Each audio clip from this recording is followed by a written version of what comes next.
সারা পৃথিবী কন্ট্রোল করে যে কয়েকটা ফ্যামিলি, তার মধ্যে একটা ফ্যামিলির নাম হচ্ছে রথচাইল্ড ফ্যামিলি। দেখেন, ওরা কইছে ফ্যামিলি আলাদা করা, ওরা ফ্যামিলি একসাথে থাকে, সারা দুনিয়ার টাকা পয়সা ওরা কন্ট্রোল করে। ওয়ালটন ফ্যামিলি আমেরিকায় সারা দুনিয়া কন্ট্রোল করে, ওরা আবার ফ্যামিলি একসাথে। আর আপনাদের কি কইছে, বিয়া হয়েছে আলাদা। কেন রে বাবা? ইসলামে অনেকে আবার শরীয়ত দেখে, আমি শরীয়ত ভালো করে বুঝি, কার সামনে কে আসা যায় যায় না সেটা আমরা জানি। আপনি আপনার ওয়াইফ, যে আমরা ইসলাম বুঝি না, যে স্বাভাবিকভাবে যেটা প্রকাশ হয়, চেহারা দেখা গেল, খাবার সময় মা দিল, মা তো সবার সামনে আসতে পারে, তারপরে চাচি আছে না, বাড়িতে কি কয় যে ভাই পর্দা, আরে বাবা পর্দা আমরা বুঝি না, পর্দা কিভাবে করতে হয় জানি না আমরা, শয়তানি তো অন্য জায়গায়। তুমি বাড়িতে সকাল 10টা পর্যন্ত ঘুমাবা, শ্বশুর শাশুড়ি থাকলে তো এটা করা যাবে না, মাথা তো গরম হয়ে যাবে, এই তো কী ব্যাপার এতক্ষণ পর্যন্ত ঘুমাচ্ছে, এই যে গ্যাঞ্জাম লাগিয়ে গেল। আমি তো প্র্যাকটিক্যাল জানি জিনিসগুলো, এই জায়গাগুলো থেকে বের হইতে হবে। এগুলো ফ্যামিলি থেকে যখনই এগুলো বন্ধ হয়ে যাবে, ভাই ভাই যখন সবাই এক জায়গায় থাকবেন, টাকার বরকত অবাক হয়ে যাবেন। একটা ফ্যামিলিতে একটা চুলা চলবে, সবাই মিলে একসাথে খাবেন, একটা জায়গায় টেলিভিশন ভালো জিনিস, আমি জাস্ট বোঝার জন্য বলতেছি, এক জায়গায় একটা ফ্রিজ থাকলো, বড় নেন, গাড়ি একটা হইলেই হবে। দেখেন তো কত খরচ কমে যায়, এবং তখন আস্তে আস্তে উন্নতি হবে। এবং ওই যে টাকাটা বাড়লো, ওই টাকাটা সঞ্চয় হইলো, ওই সঞ্চয়ের টাকা দিয়ে আস্তে আস্তে দেশ উন্নত হবে।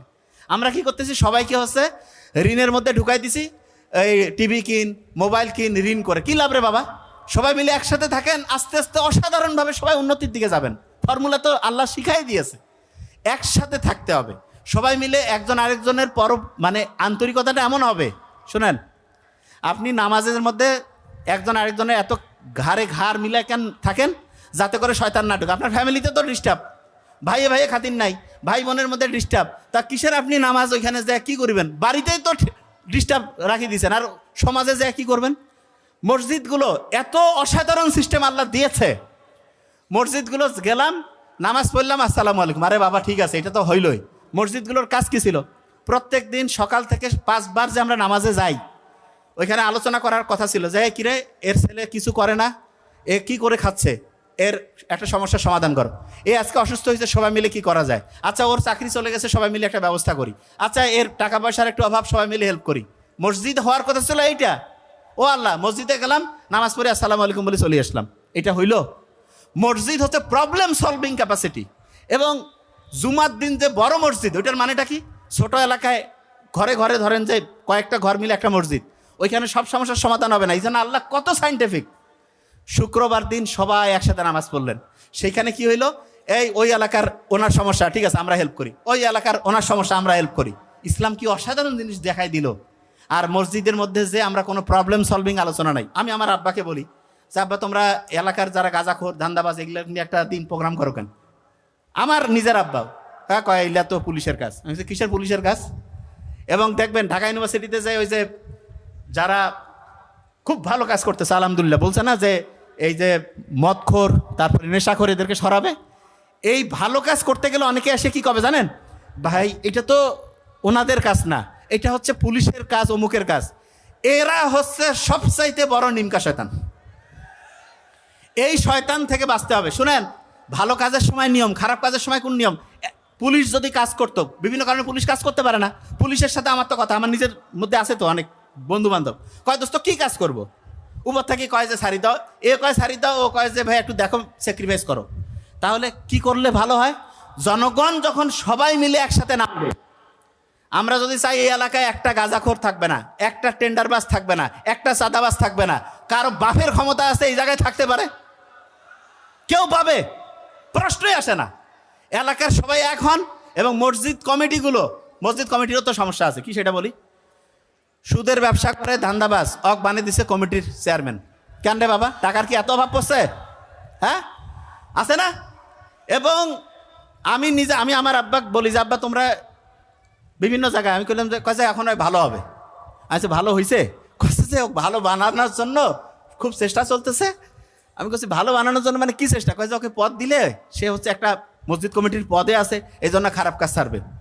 আমি কই যে এরকম খারাপ কাজ ওই ছাড়তো তাহলে ইবলিশ শয়তান আল্লাহর সাথে ছিল, ফেরেশতার সাথে, শয়তানি ছাড়ছে হয়? ইবলিশ শয়তান কোন জায়গায় ছিল? শয়তানি ছাড়ছে? এই কথা কন না কেন? বুঝেন না আমি কি বলতেছি? শোনেন, সারাটা দেশ আমরা চেঞ্জ করতে পারি যদি আপনি যদি চেঞ্জ হয়ে যান, যে আমি সব বুঝবো রে বাবা, কে ভালো কে খারাপ, চোর বাটপারের সাথে কোনো খাতির রাখবো না, যে 2 নাম্বারি করে চুরি করে ঘুষ খায়, মানুষকে ঠকায়, 2 নাম্বারি করে টাকা পয়সা ইনকাম করছে, তার সাথে অত মিষ্টি মধুর কথা কেন রে বাবা?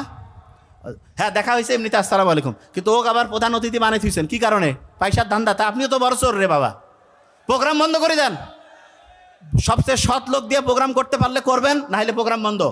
আমি যে কোনো প্রোগ্রামে যাওয়ার আগে কই যে আমার প্রোগ্রাম নেওয়ার ক্ষেত্রে আমাদের যে টিম আছে, আমি আগে কই যে যারা করতেছে তাদের একেবারে স্ক্যান করি। কোনো জায়গায় কোনো চোর বাটপার গুন্ডা বদমাশ থাকলে আমি যাবই না, যে ভাই এটা কেমন কথা। আগে আমি গোটাল দেখি একদম, যে এখানে কে আছে, চুরি আছে নাকি ভালো লোক আছে। মানে ওই যে বাটপার আসিয়া থাকবে আর আমি এখানে যাবো, নো, কখনো এটা হবে না। ভালো লোকজন টাকা দিয়ে যদি সব কিনা যাইতো তাহলে তো দুনিয়া ভালো দাম কি? ভালো মানুষজন তো এইভাবে ধ্বংস হয়ে গেছে। একজন একটা 5 লাখ টাকা দিল, 10 লাখ টাকা দিল, যায় ওর সাথে একটা কাজ করে দিল। কেন রে বাবা? এটা ভুলেও করা যাবে না। পড়াশোনা যারা করছেন, যারা সৎ লোক, পড়াশোনা করলে যে সৎ তা না, যারা সৎ তাদের একটা জিনিস মাথায় রাখতে হবে, আপনার সততার দাম সারা পৃথিবীর সব কিছুর চাইতে বেশি, সব কিছুর চাইতে বেশি। আমি বলতেছি কখনোই এইটাকে নষ্ট করতে দিবেন না যে টাকা। আর আরেকটা জিনিস, অনেকে আছে না, একজন সফল হয়েছে না ব্যর্থ হয়েছে এটা মাপি টাকা দিয়া, যে আর টাকা বেশি। ঘন্টু সুইপার আছে না, সুইপার খারাপ জিনিসটা আমি জাস্ট বোঝার জন্য বলতেছি।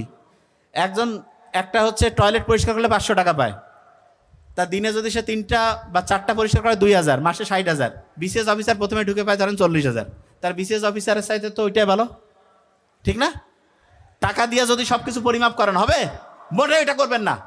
জিনিসটাকে আমি বুঝাইতে পারছি?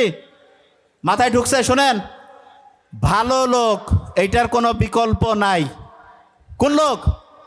ভোট যখন দিবেন আল্লাহর নামের কথা একটু খেয়াল করবেন, যে আল্লাহ কি বলছে সেই জিনিসটা একটু খেয়াল করবেন।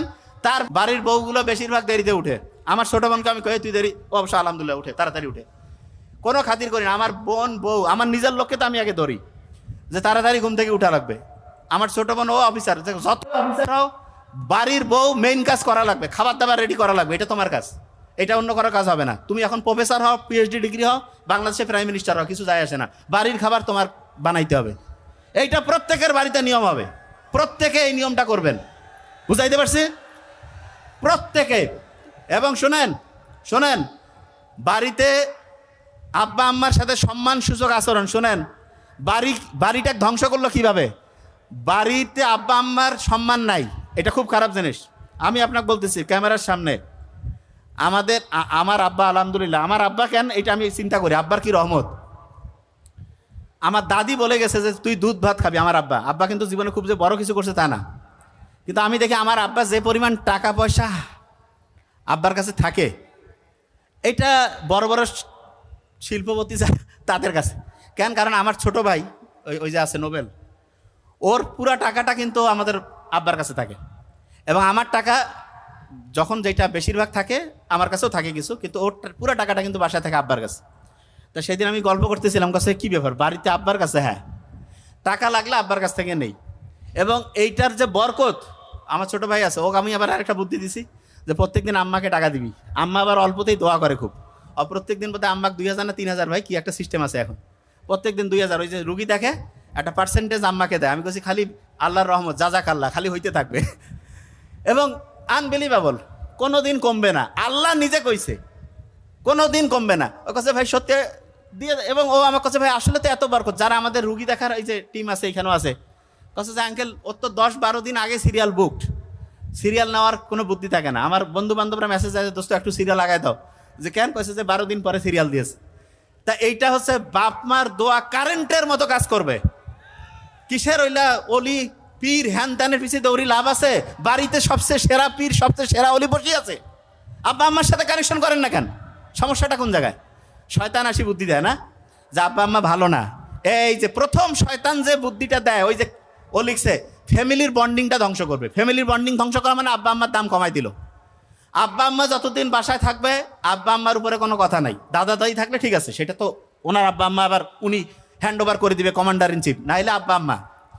এবং ফ্যামিলিতে ভাইয়েরা যারা থাকেন, শোনেন মূর্খ তো সব ভাই, 3, 4, 5 ভাই আছে না, যত ভাই তত ঠাই, এটা ফালতু কথা। ভাইয়েরা একসাথে থাকবেন,